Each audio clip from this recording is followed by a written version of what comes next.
You are watching Grace Television.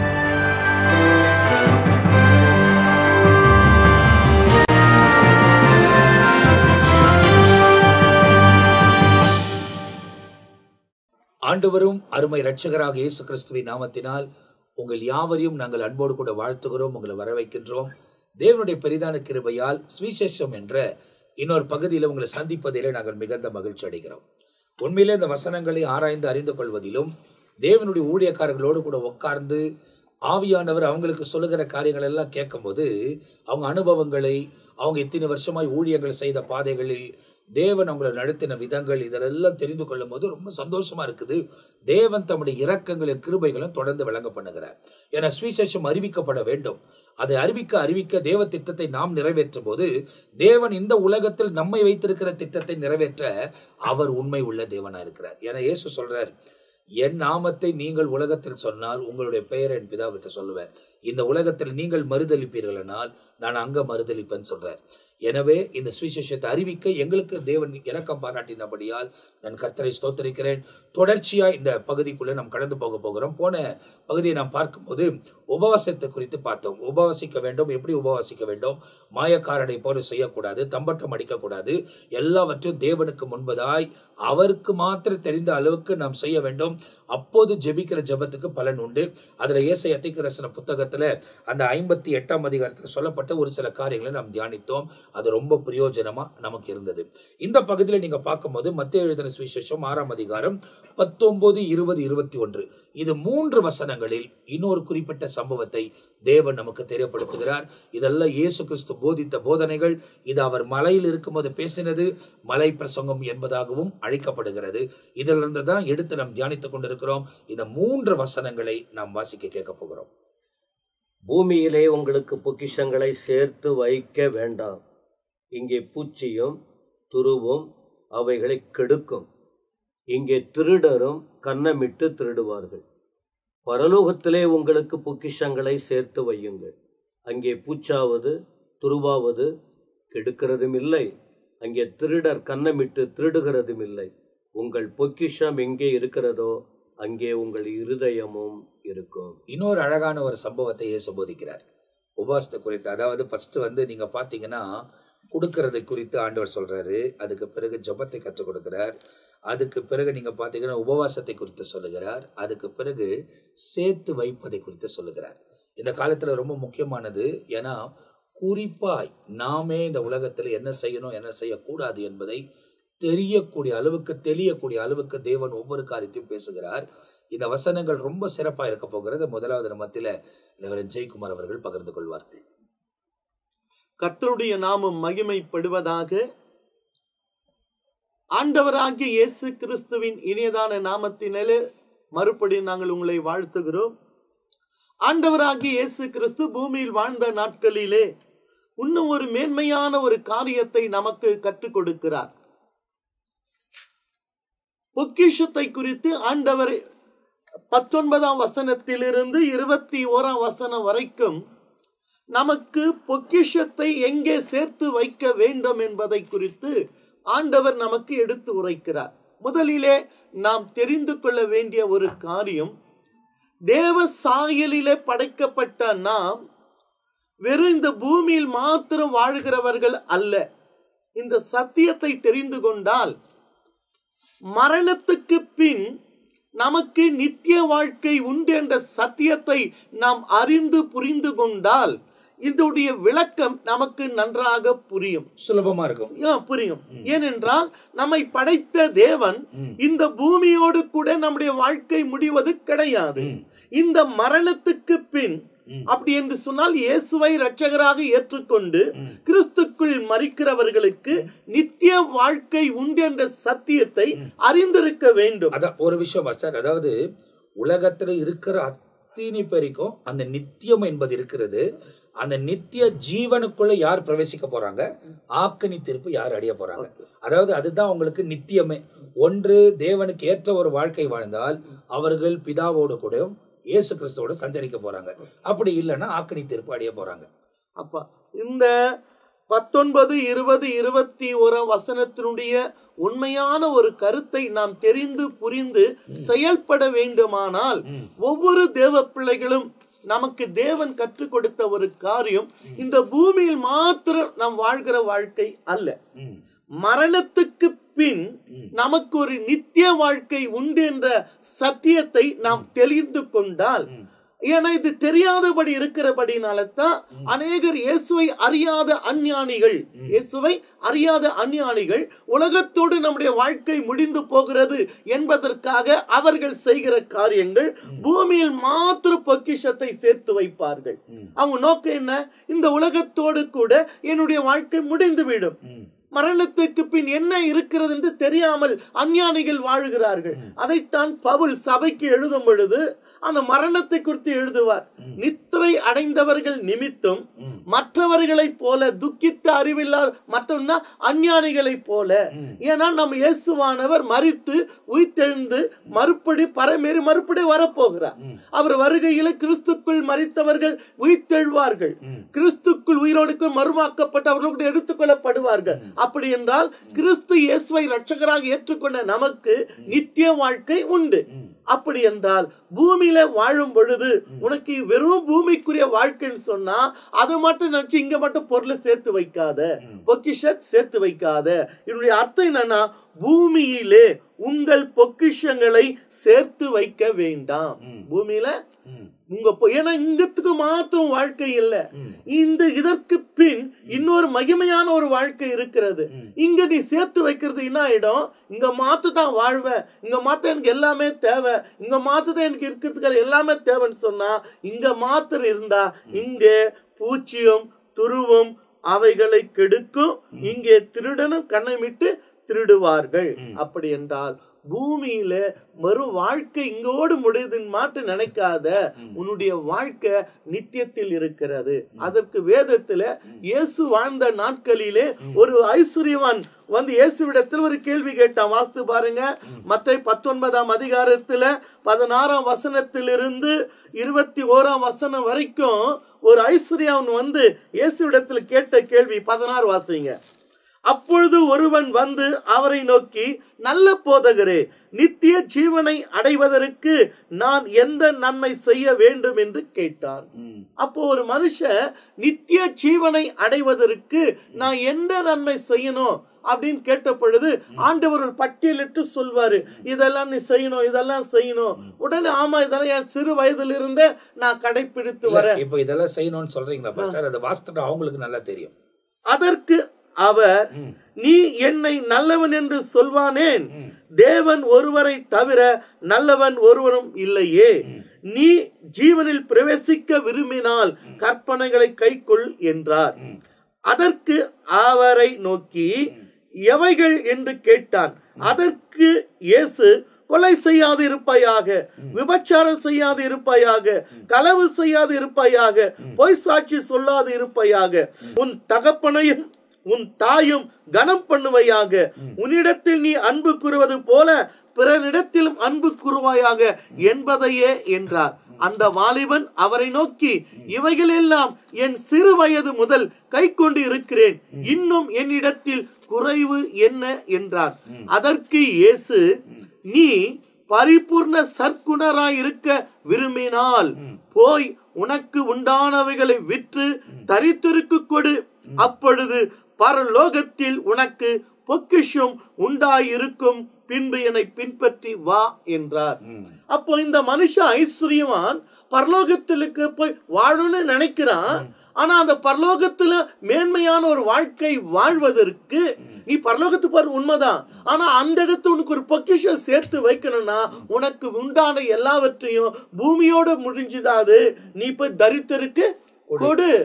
தரித்திரத்துக்கு கொடுக்கிறது வந்து அங்க சேர்த்து வைக்கிறதுக்கு அதுதான் இப்ப வர்றது.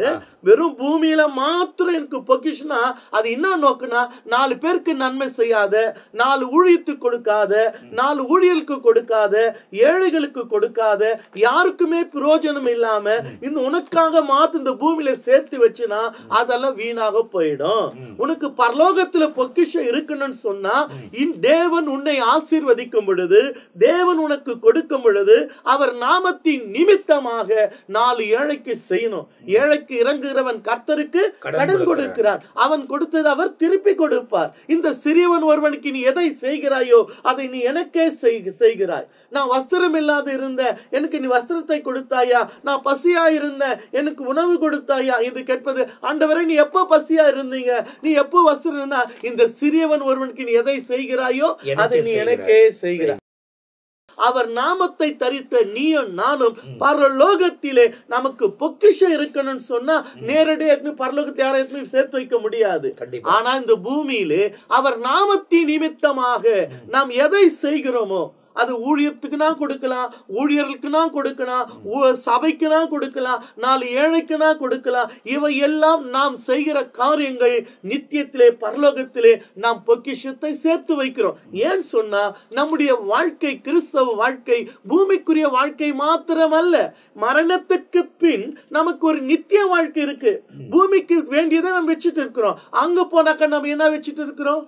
அங்கே ஒரு வாழ்க்கை இருக்கு, அது முடிவில்லாத வாழ்க்கை, நித்திய வாழ்க்கைக்கு. அந்த ராஜ்யத்துல கூட உனக்கு பொக்கிஷம் இருக்கணும். அந்த இடத்துக்கு பொக்கிஷம் இருக்குன்னா பூமியில அதுக்குட்பட்ட காரியத்தை நீ செய். அப்படி என்றால் இந்த பூமியில் வாழும் பொழுது நாம் தேவனுடைய நாமத்தின் நிமித்தமாக எதெல்லாம் நாம செய்யறோமோ அது நித்தியத்திலே நமக்கு ஒரு பொக்கிஷத்தை சேர்த்து வைக்கிற காரியமா இருக்கிறது. ஏன்னு சொன்னா நீ பூமியில சேர்த்து வச்சுட்டு இருந்தா 21 உங்கள் பொக்கிஷம் எங்கே இருக்கிறதோ அங்கே உங்கள் இருதயம் இருக்கும். அப்போ எல்லாம் இந்த பூமியிலே சேர்த்துச்சுன்னா உன் நோக்கம் எண்ணம் சிந்தனை இங்கே தான் இருக்கும். நீ அங்க சேர்த்துனா உன்னுடைய எண்ணம் வாஞ்ச பிரியாசலாம், நான் தேவராஜ்யத்துக்கு போவேன், என் தேவன் வரப்போகிறாரு, அந்த ராஜ்யத்தில் நான் வாழ்வென்ற நோக்கத்துல வாழ வேண்டும் என்பதற்காக இயேசு தெளிவாக இதன் வழியா நமக்கு கற்று. ஏன்னா இந்த பூமியோடு முடிஞ்சிட்டுனா இந்த பூமிக்கு ராசை சேர்த்து இல்ல, மரணத்துக்கு பின் நமக்கு ஒரு நித்திய வாழ்க்கை இருக்கிறது. அந்த நித்திய வாழ்க்கை போகிறோம். நாம் இயேசுவை ஏற்ற கிருபை கொடுக்கிறாரு. அங்க ஒரு பொக்கிஷம் இருக்கணும், மேன்மையான பொக்கிஷம் இருக்கணும். அதனால இந்த பூமியில் வாழ்கிற பொழுது அவர் நாமத்தின் நிமித்தமாய் நன்மை செய்யணும். அதுதான் அந்த ஐஸ்வர்யவான் பெரிய ஐஸ்வர்யவனா இருக்கிறதுனால நீ விற்று எல்லாத்தை தரித்திரத்தை கொடு, பரலோகம் பொக்கிஷம் இருக்குன்னு சொல்றாரு. காரணத்தை சொல்றாரு. இந்த பூமி உனக்கு பொக்கிஷம் இருக்குது, இங்க சேர்த்து வச்சுன்னு இருக்கிற ஆண்டவர் உணர்ந்துட்டாரு. நீ வித்து தரித்திரத்தை கொடு, அது எங்க போய் சேரும்? பரலோகத்தில் சேரும். அவன் மிகுந்த ஆஸ்தி உள்ளவனாக இருக்கிறபடினால் அவன் விலகி போகிறார். அப்ப இந்த இடத்துல இந்த சம்பவத்தை குறித்து நமக்கு விளக்கப்பட்டிருக்கிறது. அப்போ பரலோகத்தில் பொக்கிஷம் சேர்த்து வைக்கப்பட வேண்டும். எந்த செல்லானும் எழுதணும்னு அவசியம் இல்லை, எங்கேயும் அக்கௌண்ட் மெயின்டைன் பண்ணணும்னு அவசியம் இல்லை. இந்த உலகத்துல எந்த தரித்திரர்கள்லாம் உதவி செய்யறோமோ அதெல்லாம் அங்க சேர்த்து வைக்கப்படுகிறது. அப்போ இதை குறித்து இயேசு ரொம்ப துல்லியமாய் சொல்லுகிறார். அவர் உண்மை உள்ளவர், அவர் பொய் சொல்ல மாட்டார்.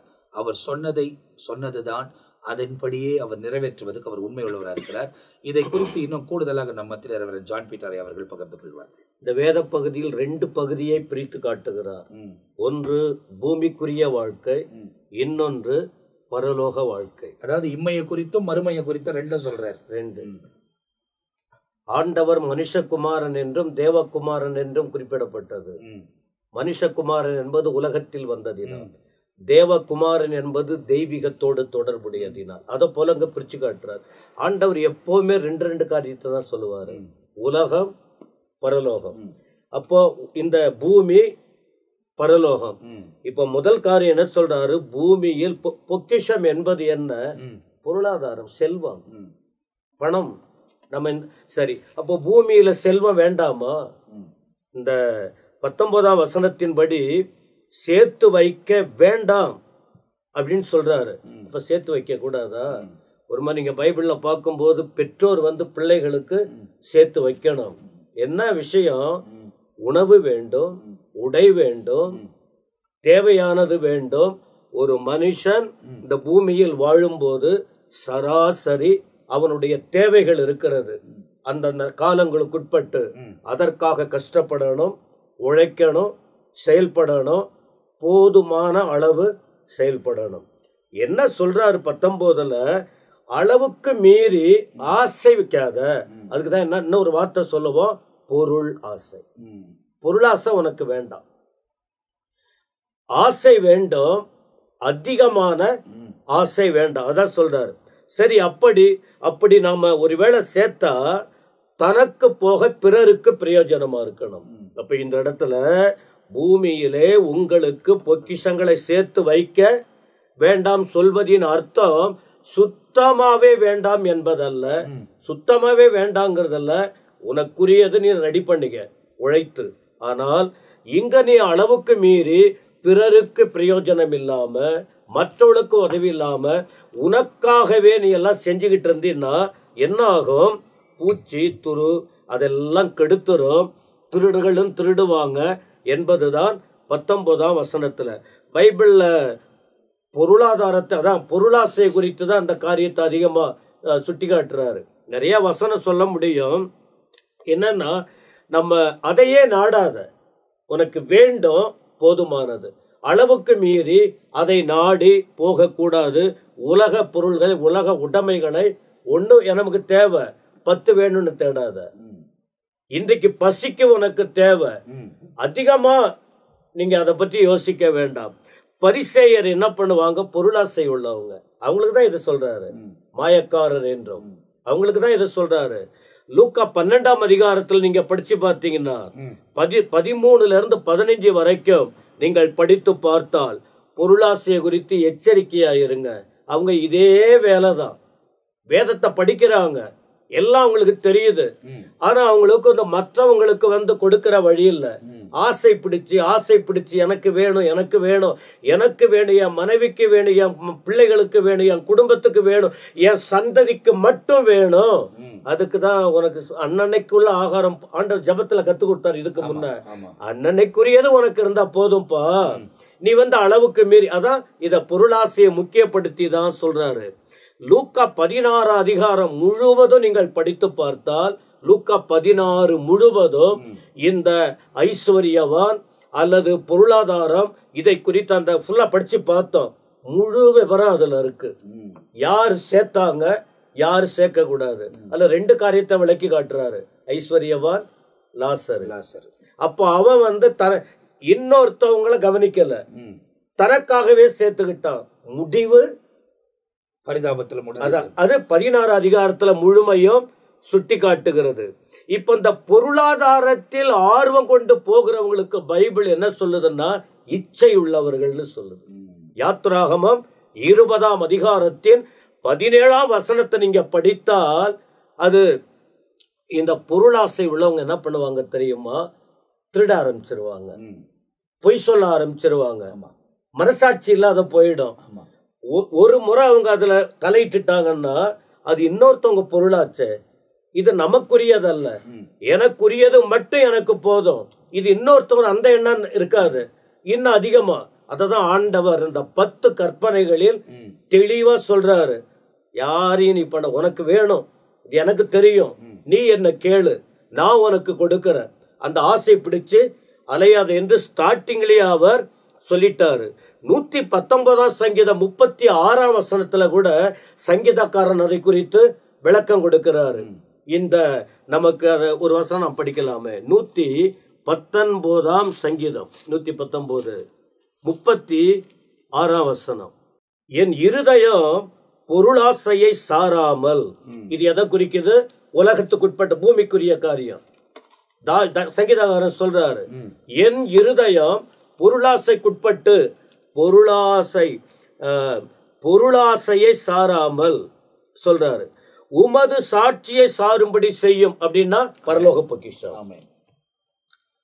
சங்கீதக்காரன் தேவனுடைய இருதயத்துக்கு ஏற்றவர்கள். ஒரு மனுஷன் 2 பகுதி தானே, உலக வாழ்க்கையோடு தொடர்பு, ஆன்மா கர்த்தரோடு தொடர்பு. அப்ப உலக வாழ்க்கைக்கு தேவை, அதிலேயே முழு கவனம் வச்சுன்னா உன்னுடைய எதிர்கால வாழ்வுக்கு நீ என்ன பண்ண முடியும்? அதனால்தான் இவர் தேவனோடு இருக்கிற மனுஷன் சொல்றாரு, என் இருதயம் பொருளாசையை சாராமல். அப்படின்னா அது எனக்கு பிரயோஜனப்படுறது இல்ல, அது வேணும் கெட்டு போயிடும், எனக்கு அது யூஸே இல்லை. அது அப்ப என்ன செய்யணும்? உமது சாட்சிகளை சாரும்படி செய்யணும்னா, உமது சாட்சியை யாரை பார்த்து பேசுறாரு? தேவனை பார்த்து. அப்ப என்னுடைய பொருளாதாரம் பரலோகத்தோடு தொடர்புடையது. இந்த பொருளாதாரத்துக்கும் பரலோக தொடர்புக்கும், பூமிக்குரிய பொருளாதாரம், பூமிக்குரிய செல்வம், பூமியில சேர்க்கிறதுக்கும் பரலோகத்துக்கு போறதுக்கும் தொடர்பே கிடையாது. அது ஆன்மீக காரியம். அது தெய்வீக தொடர்புள்ளது. அது ஜபம், உபவாசம் போன்ற காரியங்கள் இருக்கு. தியாகம் பண்றது, அது ஆண்டவருடைய ஊழியத்துக்காக செலவழிக்கிற காரியங்கள் மட்டுமல்ல. மார்க் 7:22 படிக்கும்போது, மார்க் 7:22 ஆண்டவர் சொல்றாரு, உன் இருதயம் எங்க இருக்கணும்? நீ இந்த உலக காரியத்துல பொருளாசை பிடித்து உன் இருதயம் அதை சார்ந்திருந்தா அது உனக்குள்ள இச்சையாக நிரம்பி இருக்கும். அது அந்த வருஷப்படுத்தி சொல்றாரு. தீட்டான காரியம் மனுஷனுடைய இருதயத்திலிருந்து பொல்லாத சிந்தனை, விபச்சாரம், வேசித்தனம், அப்படி அந்த லிஸ்ட் வரும்போது பொருளை குறித்து சுட்டி காட்டுகிறார். பொருளாசை. அப்போ நீங்க இந்த பூமிக்குரிய காரியத்துல அதிக நாட்டம் செலுத்தி போனால் நீ தீட்டுப்பட்டு போகிறாய். அப்ப தீட்டுப்படாம இருக்கணும்னா இருதயம் இங்க லகுவா இருக்கணும். இங்க அந்த அழுத்தத்துக்குள்ள இருக்க கூடாது. உன் இருதயம் எங்க இருக்கு? அங்கதான் உன் பொக்கிஷம் எங்க இருக்கு? அங்கதான் உன்னுடைய இருதயம் இருக்கும். கொலோசையர் 3:5 பவுல் குறிப்பிடும் போது தெளிவாக ஒரு வார்த்தையை சொல்லுகிறார். கொலோசையர் 3:5 பாருங்கள். ஆகையால் விபச்சாரம், அசுத்தம், மோகம், துர்ரிச்சை, விக்கிரா 1, 2, 3, 4 5 காரியத்தை குறிப்பிடுகிறார். இந்த பூமியில ஈர்க்கக்கூடிய காரியங்கள், ஈர்க்கக்கூடிய நம்மளை கட்டி வைக்கிற காரியம். அப்ப இந்த இருதயம் இதைதான் சார்ந்து இருக்கும். அங்கே தொடர்பு கொள்ள வாய்ப்பு இல்லை. அப்ப அதுல என்னன்னாவா? விபச்சாரம், பாவம், அசுத்தம், மோகம், துர்ரிச்சை, விக்கிரக ஆராதனை, பொருளாசை ஆகிய இவைகளை பூமியில் உண்டு பண்ணுகிற உங்கள் அவயவங்களை அழித்து போடுங்கள். அடிமைப்படுத்திடும். அதான் வேண்டான்றாரு. இது வேண்டான்னு சொல்றாரு. அப்போ இன்னும் 3ஆம் வசனத்துல அந்த பகுதியில் என்ன சொல்றாரு? இது வேணாம், மேலானதை தேடு. உன் இருதயம் மேல போகட்டும். 100 வசனம் சொல்ற. எபேசியர் 5:5 கூட பவுல் குறிப்பிடுகிறார். 5:5 என்ன சொல்றாரு பாருங்க. விபச்சாரக்காரனாவது, அசுத்தனாவது, விக்கிரக ஆராதனைக்காரனாவது, பொருளாசைக்காரனாவது தேவனுடைய ராஜ்யமாகிய கிறிஸ்துவின் ராஜ்யத்திலே சுதந்திரம் அடைவது இல்லை என்று அறிந்திருக்கிறீர்கள். அதனால எச்சரிக்கையா நீங்க இருங்க, எச்சரிக்கையா இருங்க. இந்த பூமியில வாழ்வதற்கு நமக்கு அவசியங்கள் உண்டு, தேவைகள் இருக்கு. போதுமான அளவுக்கு கர்த்தர் ஞானம் கொடுப்பார். உழைக்க, பிழைக்க, போஷிக்கப்பட, பாதுகாக்கப்பட எல்லாம் தருவார். அளவுக்கு மிஞ்சினால் அமிர்தமும் நஞ்சு, விஷம் சொல்லுவாங்க. தேவை உண்டு. அது நாம் அதற்குரிய காரியத்தில் கவனம் செலுத்துவது நல்லது. அளவுக்கு மீறி கவனம் செலுத்தி நீ பூமியிலேயே உன் சிந்தனையை வச்சுக்காம உலக வாழ்க்கையை லகுவாக்கிக்கொள். பரலோகத்துல உன்னுடைய பொக்கிஷம், பரலோகத்துல பொக்கிஷம் என்பது அது ஒரு வேற சப்ஜெக்ட் எடுக்க முடியும். பரலோகத்துக்கு போகணும்னா என்னென்னலாம் செய்யணும் என்கிற ஒரு ஆராய்ச்சி பண்ணா அது போகும். அதனால பூமிக்குரியதை குறைச்சிக்க பரலோகத்திற்குரிய நாடு. பூமியில இந்த இருதயம் கரைப்பட்டு போகிறது. சுத்திகரித்துக்கொள். பரிசுத்தத்தை நாடி பரலோகத்துல உன் கவனத்தை செலுத்து. ஐஸ்வர்யவான் கீழே போனா, லாசரு மேல போனா. அப்ப இவன் பொருளாசை பிடிச்சவன் கீழே போனா, ஒண்ணுமே இல்லாதவன் மேல போனா. ஆண்டவர் அந்த லாசருவை போல இருதயத்தை லகுவா வச்சுக்கிட்டு ஆண்டவரோடு வாழ்கிற கிருபைய ஆண்டவர் தருவார் என்பதில் சந்தேகம் இல்லை. அப்ப இந்த காரியத்தை குறித்து நாம் ரொம்ப துல்லியமான விளக்கங்களை பார்த்து கொண்டு வருகிறோம். இந்த 3 வசனத்தின் காரியங்கள், அதாவது மத்தேயு 6 அதிகாரம் 19, 20, 21 இதுல பொக்கிஷம் எங்க சேர்த்து வைக்கப்பட வேண்டும், எங்க சேர்த்து வைக்கப்படக்கூடாது, பரலோகத்தில் சேர்த்து வைப்பீர்கள் ஆனால் என்ன நடக்கும், பூலோகத்தில் இருக்கக்கூடமான என்ன நடக்கும், இவைகளை குறித்து ரொம்ப துல்லியமாக இந்த இடத்துல இயேசு இந்த 3 வசனங்களில் ரொம்ப தெளிவாய் கற்றுக் கொடுத்திருக்கிறார். இதை குறித்து நம்ம மத்தியில் இந்த பகுதியில் கடைசியாக நம்ம மத்தியில் ரெவரண்ட் வினயேஷ் அவர்கள் பகிர்ந்து கொள்வார்கள். பொக்கிஷம் என்று சொல்லும்போது ஒன்று தகப்பன் அல்லது பாட்டன் அவங்க சம்பாதிச்சு வைக்கிற பொக்கிஷம் ஒன்று. சரி. 2வது தானே சம்பாதிக்கிற பொக்கிஷம் ஒன்று இருக்கு. ஆனா யோபு அழகாய் ஒரு வார்த்தை சொல்லுகிறார். யோபு 31வது அதிகாரத்தை சற்று எடுத்துக்கொண்டு 24வது வசனத்திலிருந்து வாசித்து பார்ப்போம் என்றால், யோபு 31:24 இருந்து, நான் பொன்னில் மேல் என் நம்பிக்கையை வைத்து, பொன் நம்பிக்கையை வைத்து தங்கத்தை பார்த்து நீ என் ஆதரவு என்று நான் சொன்னதும், அடுத்து ஆசி பெரியதென்றும் என் கைக்கு மிகுதியும் கிடைத்ததென்றும் மகிழ்ந்து, நான் மகிழ்ந்து. இப்ப என்னன்னு கேட்டா, பொண்ணு ஆசி எல்லாம் இருக்குன்னு மகிழ்ந்து. அதற்கு கீழே 26வது வசனம், சூரியன் பிரகாசிக்கும் போதும் அல்லது சந்திரன் மகிமையாய் செல்லும் போதும் நான் அதை நோக்கி என் மனம் ரகசியமாய் மயக்கப்பட்டு. எது மேல மயக்கம்? பொண்ணு மேலையும் ஆசி மேலும் மயக்கப்பட்டு என் வாய் என் கையை முத்தம் செய்ததுண்டானால். அப்ப என்ன அர்த்தம்? எவ்வளவு தங்கம் அப்படின்னு முத்தம் செய்தது உண்டானால். அடுத்து என்ன சொல்லப்பட்டு, அதுவும் நியாயாதிபதிகளால் விசாரிக்கப்படத்தக்க அக்கிரமம் அப்படின்னு இருக்கு. அப்போ இந்த வசனத்தின் படி பார்த்தா நிறைய சேர்த்து வச்சுட்டா, அப்பா எனக்கு இவ்வளவு இருக்கு அப்படின்ட்டு பெருமை பாராட்டினா அது என்னன்னு கேட்டா, நியாயாதிபதிகளால் விசாரிக்கப்படுகிற ஒரு அக்கிரமாயிருக்கும். அதனால் உன்னதத்தில் இருக்க தேவன் மறுதலிப்பேனே. அப்ப என்ன அர்த்தம்னு கேட்டா, இதெல்லாம் இருந்தா நான் தேவனை நம்ப முடியாது. தேவன் என்ன செய்வேன்? மறுதலிப்பேன் என்று சொல்லப்பட்டிருக்கு. அப்போ ஐஸ்வர்யம் அதிகமாயிருந்தால் மனிதன் தேவன் என்ன செய்வான்?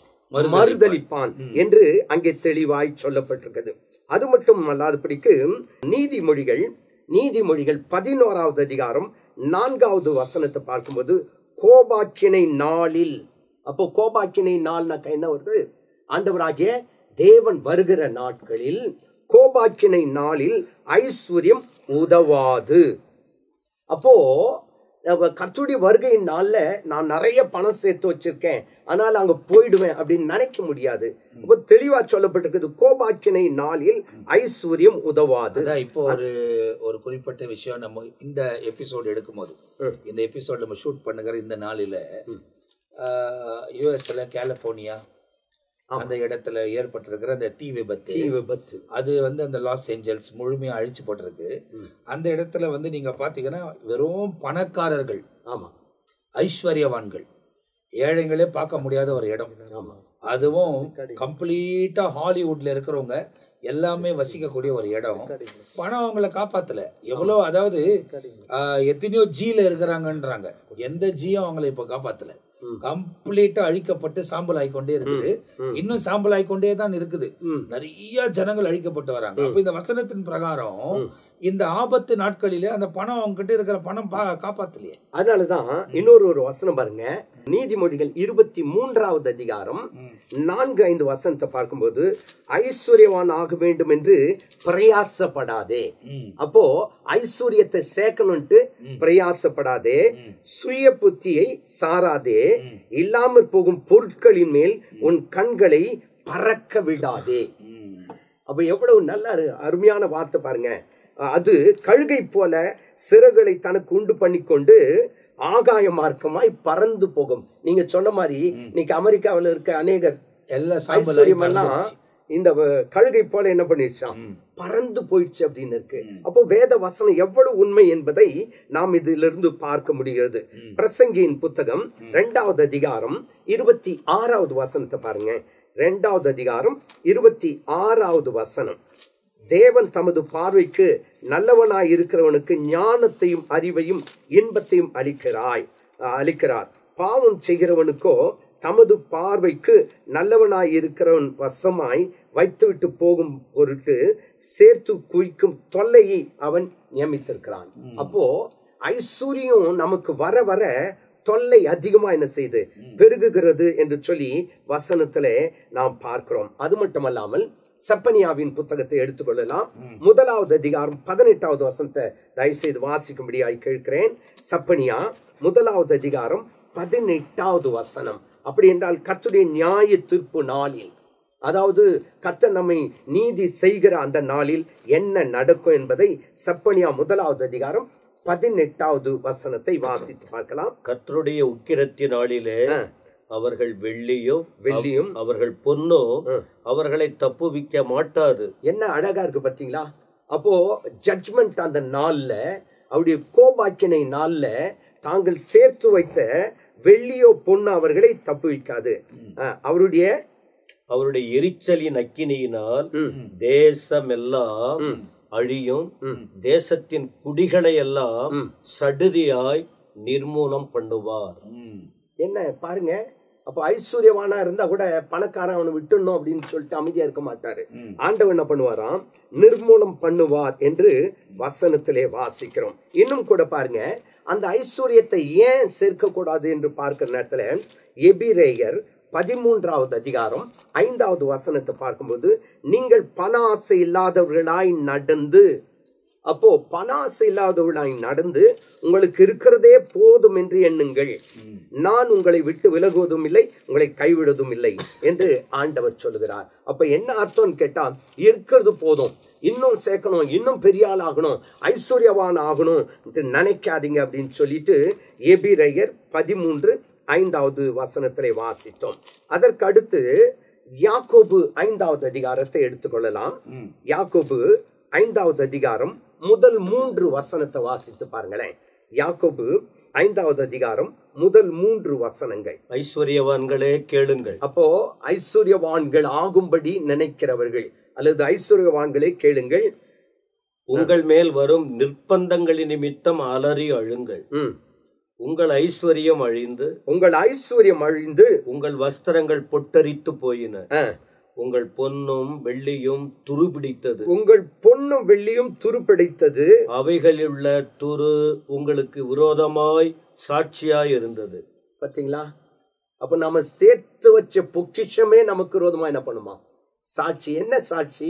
நான் இப்படியா நினைக்கிறேன், இவன் எப்படி பொண்ணு சம்பாரிச்சான், எந்த வழியில அநியாயமா சம்பாரிச்சானா, இல்ல நேர்மையான வழியில சம்பாரிச்சானா, அடுத்தவங்களை ஏமாத்தினானா, எப்படி இதெல்லாம் வந்ததுன்ட்டு நாம சம்பாதிச்ச பொண்ணே, ஐஸ்வர்யமே நமக்கு விரோதமாய் சாட்சி இருக்கும். அதுக்கு அடுத்து அக்கினியை போல உங்கள் மாம்சத்தை தின்னும். எதுங்க? எது? நாம் சேர்த்து வைத்தது நம்முடைய மாம்சத்தையே தின்னும். அதாவது தின்னோன்ற ஒரு பட்சத்துல போவோம்னா பாஸ்டர், பல விதமான வியாதிகள் அது சேதம் அடையும். ஆமா, இன்னைக்கு சிலர் சொல்லுவாங்க கேன்சர் வியாதியா அது பணக்காருக்கு தான் வரும்னுவாங்க. இப்ப எல்லாருக்குமே வருது. அதே நேரத்துல வியாதின்னு வந்த பிறகு சரீரம் எல்லாம் அப்படியே தின்னக்கூடிய அளவுக்கு பலவிதமான வியாதி. அதனால்தான் இந்த வசனத்தின் கடைசி பகுதியிலே சொல்லப்பட்டிருக்கு, வாசிங்க ஐயா. கடைசி நாட்களிலே பொக்கிஷத்தை சேர்த்தீர்கள். அப்போ யாரைத்தான் நம்ம எதை தான் சம்பாதிக்கணும்? இயேசுவை சம்பாதிக்கணும், அதை தான் சேர்த்து வைக்கணும். ஆனா கடைசி நாளில் அதை சேர்த்தீர்கள் என்று வசனம் சொல்லுகிறது. கடைசியாக ஒரு வசனத்தை வாசிக்கலாம். 1 யோவான் 2வது அதிகாரம் 15வது வசனத்திலிருந்து 16வது வசனம் வரையிலும் நாம வாசித்து முடிக்கலாம். 1 யோவான் 2வது அதிகாரம் 15, 16. உலகத்திலும் உலகத்தில் உள்ளவைகளும் அன்பு கூறாதிருங்கள். ஒருவன் உலகத்தில் அன்பு கூர்ந்தால் அவனிடத்தில் பிதாவின் அன்பில்லை. ஏனெனில் மாம்சத்தின் இச்சையும் கண்களின் இச்சையும் ஜீவனத்தின் பெருமையுமாகிய உலகத்தில் உள்ளவைகள் எல்லாம் பிதாவினால் உண்டானவைகள் அல்ல, அவைகள் உலகத்தினால் உண்டானவைகள். அப்போ மாம்சத்தின் இச்சை அப்படின்னு சொன்னா பாக்குறதெல்லாம் வாங்கிடணும், பாக்குறதெல்லாம் சேர்த்துணும், இவ்வளவு கோல்டு எனக்கு இருக்கணும், இவ்வளவு கோல்டு என் பெண்ணுக்கு கல்யாணம் பண்ணும்போது போடணும் அப்படின்றதெல்லாம் மாம்சத்தின் இச்சை. கண்களின் இச்சை, கண்ணு பாக்குறதெல்லாம் என் வீட்டுல இருக்கணும் அப்படின்னு நினைக்கிறோம். அதெல்லாம் ஜீவனத்தின் பெருமை.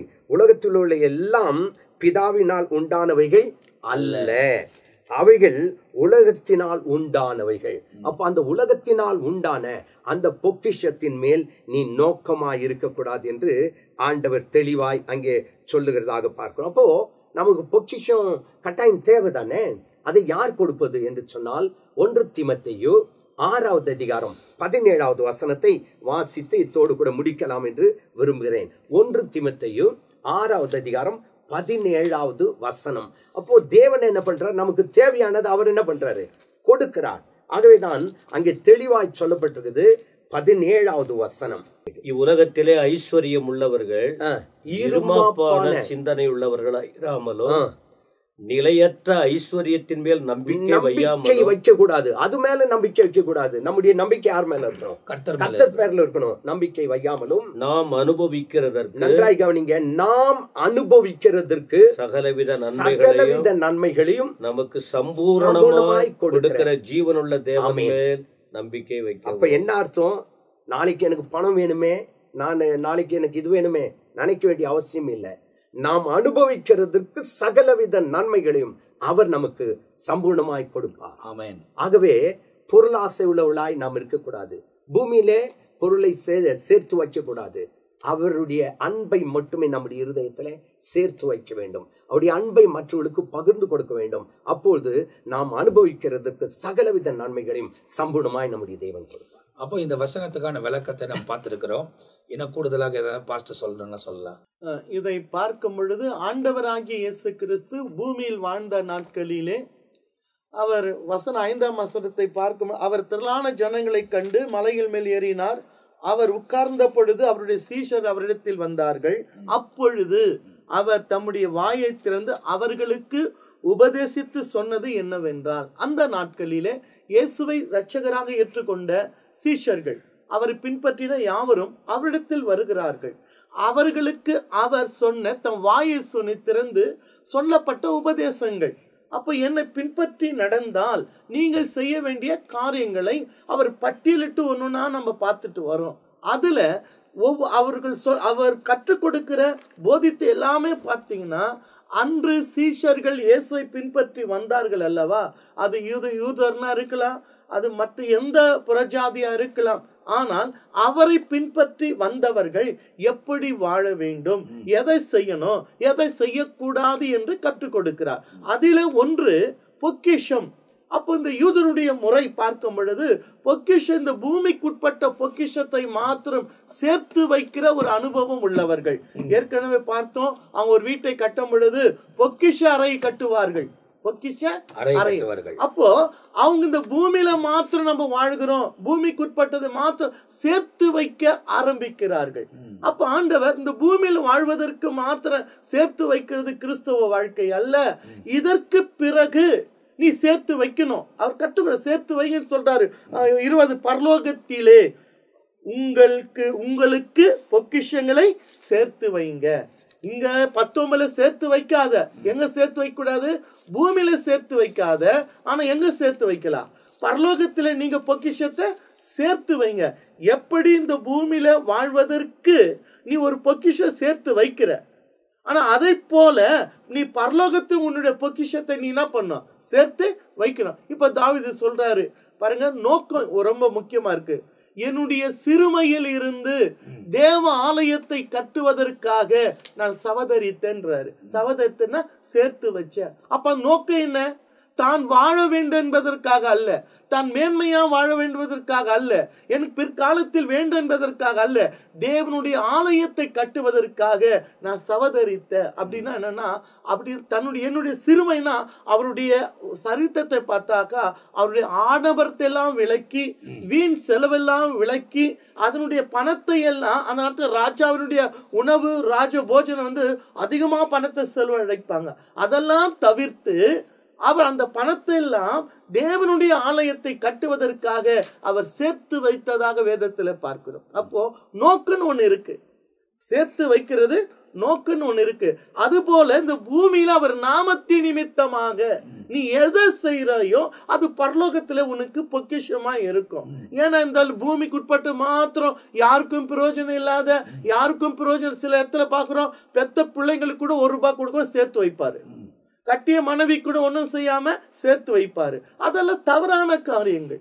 தேவனுக்காக ஒரு காரியத்தை செய்யாம, ஒரு ₹100 கூட ஹெல்ப் பண்ணாம தனக்கு மாத்திரம், அவங்களுக்கு சில பேர், இன்னொரு சில பேர் இருக்கிறாங்க, தான் கூட சாப்பிட மாட்டாங்க, தான் கூட நல்ல வஸ்திரத்தை போட மாட்டாங்க, ஆனா சேகரிக்கிற நபர்களும் உண்டு. அது பிரயோஜனம் இல்லாமல் போயிடும். நமக்கு தேவன் அவரை பின்பற்றி நடக்கிற, நமக்கு கற்றுக் கொடுக்கிற ஒரு காரியம் சொன்னா, வெறும் இமைக்கு மாத்திரம் நீ எதுவுமே செய்யாத, உனக்கு மறுமைக்குரிய வாழ்க்கை ஒண்ணு இருக்கு, அங்கே உனக்கு பொக்கிஷம் வேணும்.